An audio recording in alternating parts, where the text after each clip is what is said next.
നമസ്കാരം.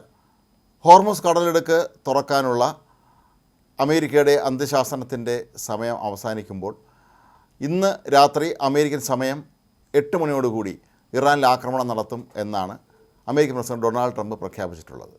ഇറാനിലെ പ്രധാനപ്പെട്ട എല്ലാ തന്ത്രപ്രധാന സ്ഥാപനങ്ങളും തങ്ങൾ തകർക്കുമെന്നാണ് ട്രംപിൻ്റെ മുന്നറിയിപ്പ്.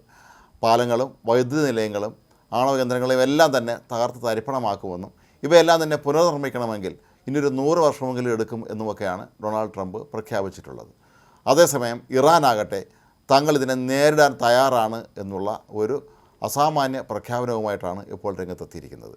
ഇറാൻ പ്രസിഡന്റ് പെഷസ്കിയാൻ ഇപ്പോൾ പറയുന്നത് തങ്ങളുടെ ജീവൻ രാജ്യത്തിന് വേണ്ടി ബലിയർപ്പിക്കാൻ തയ്യാറാണ് എന്നാണ്. 14 ദശലക്ഷം പേരാണ് ഇതിനായി തയ്യാറാണ് എന്ന് പറഞ്ഞുകൊണ്ട് മുന്നോട്ട് വന്നത് എന്നാണ് അദ്ദേഹം ഇപ്പോൾ സോഷ്യൽ മീഡിയയിലൂടെ അറിയിക്കുന്നത്.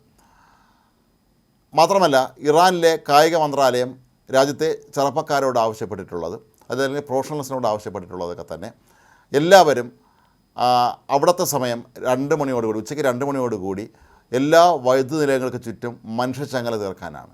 ഇത്തരത്തിൽ മനുഷ്യച്ചങ്ങല തീർക്കുകയാണെങ്കിൽ ലക്ഷക്കണക്കിന് ആളുകൾ, ചെറുപ്പക്കാർ കൂടുതലും മനുഷ്യച്ചങ്ങല തീർക്കാൻ എത്തുകയാണെങ്കിൽ അമേരിക്കയ്ക്ക് കാര്യങ്ങൾ അത്ര എളുപ്പമാകുകയില്ല. കാരണം വൈദ്യുതി നിലയങ്ങൾ അമേരിക്ക മിസൈലുകളും ബോംബുകളും ഉപയോഗിച്ച് ആക്രമിക്കുകയാണെങ്കിൽ വലിയ തോതിൽ സാധാരണക്കാരായ ജനങ്ങൾ കൊല്ലപ്പെടും. അങ്ങനെ രാജ്യത്തിനുവേണ്ടി കൊല്ലപ്പെടാൻ തങ്ങൾ തയ്യാറാണ് എന്ന് ഒരു വലിയൊരു വിഭാഗം ചെറുപ്പക്കാർ ഇപ്പോൾ പ്രഖ്യാപനം കൂടെ നടത്തിയിരിക്കുന്ന ഒരു സാഹചര്യത്തിൽ സമൂഹ മാധ്യമങ്ങളിലൂടെയാണ് ഇവരെല്ലാവരും തന്നെ തങ്ങളുടെ സന്നദ്ധത അറിയിച്ചിരിക്കുന്നത്.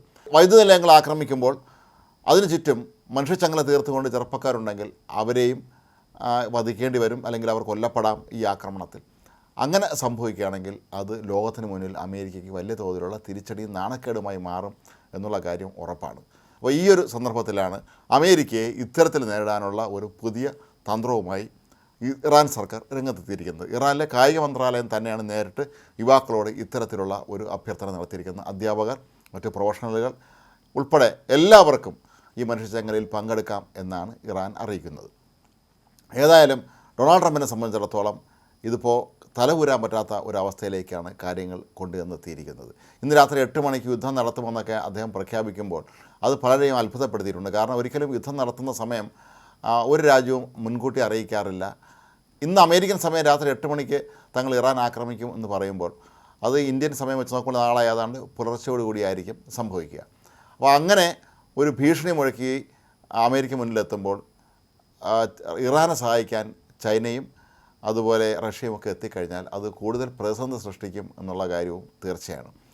അതിനിടയിൽ ഇപ്പോൾ പുറത്തു വന്നിട്ടുള്ള മറ്റൊരു വളരെ പ്രധാനപ്പെട്ട വാർത്ത, ഇറാനിലെ പരമോന്നത നേതാവായി തിരഞ്ഞെടുക്കപ്പെട്ട മുജ്തബ ഖമേനി ഇപ്പോഴും കോമ സ്റ്റേജിൽ തന്നെയാണ് കഴിയുന്നതെന്നാണ്. അതായത് അദ്ദേഹം അബോധാവസ്ഥയിലാണ്. ടെഹ്റാനിൽ തന്നെയുള്ള ഒരു ആശുപത്രിയിലാണ് അദ്ദേഹം ചികിത്സയിൽ കഴിയുന്നതെന്നാണ് പറയുന്നത്. അദ്ദേഹത്തിന് ഇനിയും ബോധം വീണ്ടും കിട്ടിയിട്ടില്ല. അദ്ദേഹത്തിൻ്റെ നില അതീവ ഗുരുതരമാണ് എന്നാണ് പറയപ്പെടുന്നത്. തന്നെ പിതാവിൻ്റെ പിൻഗാമിയാക്കി നിയമിച്ചതോ അതല്ലെങ്കിൽ രാജ്യത്ത് നടക്കുന്ന ഒരു കാര്യങ്ങളും അദ്ദേഹം അറിഞ്ഞിട്ടില്ല. കാരണം അദ്ദേഹം അബോധാവസ്ഥയിലാണ്. കോമ സ്റ്റേജ് എന്ന് പറയുന്നത് നമുക്കറിയാം, തീർത്തും അബോധാവസ്ഥയിലായിരിക്കും ആ വ്യക്തി കഴിയുന്നത്. അതുകൊണ്ട് തന്നെ ഇറാനിലെ യുദ്ധമൊക്കെ ആര് നയിക്കും എന്നൊരു ചോദ്യം അവിടെ വരുന്നുണ്ട്. ഇന്നലെ IRGCയുടെ ഇസ്ലാമിക് റവല്യൂഷണറി ഗാർഡ് കോർപ്സിൻ്റെ ഇൻ്റലിജൻസ് വിഭാഗം തലവനെ ഇസ്രായേൽ വധിച്ചിരുന്നു. ഇത് ഇറാനേറ്റ വലിയൊരു തിരിച്ചടിയാണ്. ഇറാനിലെ ഒരു മുൻനിര നേതാക്കൾ ഭൂരിഭാഗം പേര് ഇതിനോടൊപ്പം തന്നെ കൊല്ലപ്പെട്ട് കഴിഞ്ഞിട്ടുണ്ട്. അപ്പോൾ ഇനി അവിടെ പ്രസിഡന്റ് പെഷസ്കിയാൻ ഉൾപ്പെടെയുള്ള കുറച്ച് മുൻനിരക്കാർ മാത്രമാണ് അവശേഷിക്കുന്നത്. അവരാണ് ഇപ്പോൾ പറയുന്നത് തങ്ങൾ രാജ്യത്തിന് വേണ്ടി ജീവൻ ബലികൊടുക്കാൻ തയ്യാറാണ് എന്ന്.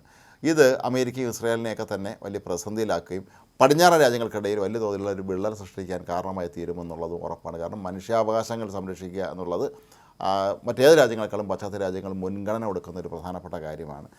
തങ്ങളുടെ വൈദ്യുതി നിലയങ്ങളും അതുപോലെ പാലങ്ങളുമൊക്കെ സംരക്ഷിക്കാൻ വേണ്ടി ഇറാനിലെ ജനങ്ങൾ മനുഷ്യച്ചങ്ങല തീർത്ത് രംഗത്തിറങ്ങുകയാണെങ്കിൽ അവരെ ആക്രമിക്കുക എന്ന് പറയുന്നത് അത് വളരെ ക്രൂരമായൊരു നടപടിയായിരിക്കും എന്നുള്ളത് വ്യക്തമാണ്. ഒരുപക്ഷെ അതുകൊണ്ട് തന്നെയായിരിക്കും താൽക്കാലിക വെടിനിർത്തലിനായുള്ള അമേരിക്കയുടെ നിർദ്ദേശം ഇന്നലെ ഇറാൻ തള്ളിക്കളഞ്ഞിരുന്നു. ഒരു കാരണവശാലും താൽക്കാലിക വെടിനിർത്തലിന് തങ്ങൾ തയ്യാറല്ല എന്നാണ് ഇറാൻ ഇപ്പോൾ വ്യക്തമാക്കിയിരിക്കുന്നത്. ഇത് ഡൊണാൾഡ് ട്രംപിൻ്റെ വാശി വർദ്ധിപ്പിക്കുകയുള്ളൂ എന്നുള്ള കാര്യവും നമുക്കറിയാം.